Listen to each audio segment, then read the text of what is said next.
मंच पे बैठे राशिद महमूद साहब, मैं अपने वालिद साहब का परछावां की तरह देखना, लियास कोमल साहब ने, और मेरी बहुत ही माण वाली गल है साडे लई कि पंजाब असैंबली दे विच मोहतरमा मोतिया मसूद खालिद साहबा दा तशरीफ लियाना माँ बोली दी इज्जत वास्ते मैं बड़ी आस समझना कि इहनूं वधाणगे।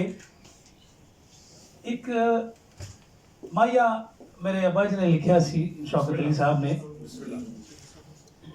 वे कोई सुर्ख गुलाब होवे, कोई सुर्ख गुलाब होवे,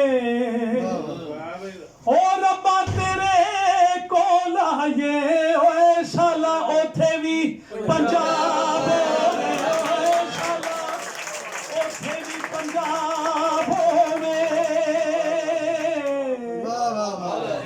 इस जमीन नूं रब सोना सदा सलामत रखे। मियाँ साहब फरमाते ने, सदा बहार दई इस बागे ओ कदे खिजाना आवे,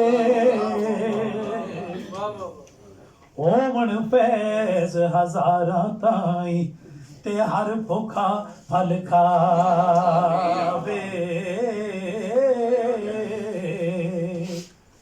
की होया जे मैं कह भी होया ओ ते सदा नहीं कह दी रहना, रब मेरे ने करम कमाया ते मैं रल संगतां विच बैणा।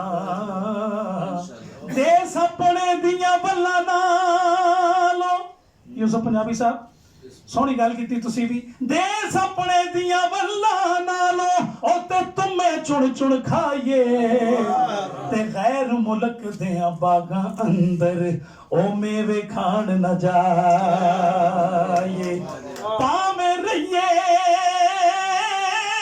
बन के कुत्ते ओ विच वतन दियां गलियां, ओ दर दर ठोकरां सहिए तां वी ओ परदेसां तों पलिया। मस्जिद ढा दे मंदिर ढा दे,